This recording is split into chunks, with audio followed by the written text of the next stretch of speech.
अब ट्रू और फॉल्स वाले सवाल। यहाँ हर कथन का लॉजिक जांचना है, कैश अंदर आया कि बाहर गया या बिल्कुल हिला नहीं। हम 5 कथन करेंगे, हर एक का पूरा कारण समझेंगे, सिर्फ टी या एफ नहीं बल्कि क्यों।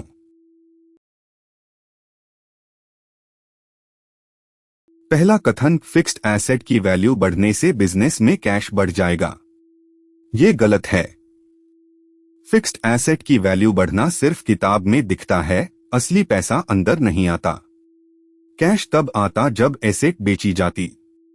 तो जवाब फॉल्स। दूसरा कथन, डेप्रिसिएशन एक नॉन कैश आइटम है।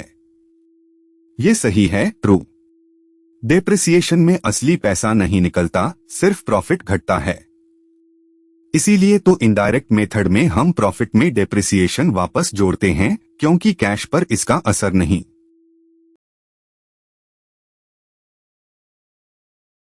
तीसरा कथन, कैश फ्लो स्टेटमेंट कैश के आने जाने का स्टेटमेंट है। ये बिल्कुल सही है, ट्रू। असल में यही तो उसकी परिभाषा है, कैश इनफ्लो और कैश आउटफ्लो दोनों को दिखाता है।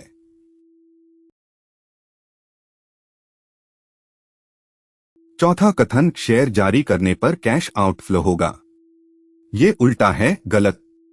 जब शेयर जारी करते हैं, लोग पैसा देकर शेयर लेते हैं, तो कैश अंदर आता है, इनफ्लो होता है, आउटफ्लो नहीं। तो जवाब फॉल्स।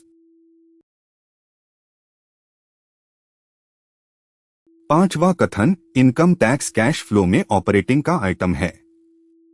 जी हां, ट्रू। जब तक टैक्स साफ तौर पर किसी इन्वेस्टिंग या फाइनेंसिंग से जुड़ा न हो, हम उसे ऑपरेटिंग में ही दिखाते हैं।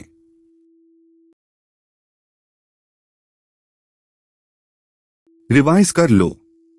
एक एसेट की वैल्यू बढ़ना कैश नहीं बढ़ाता, फॉल्स। 2 डेप्रिसिएशन नॉन कैश है, ट्रू।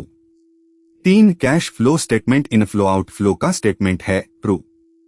4 शेयर जारी करना इनफ्लो है, आउटफ्लो नहीं, तो वो कथन फॉल्स। 5 इनकम टैक्स ऑपरेटिंग में, ट्रू।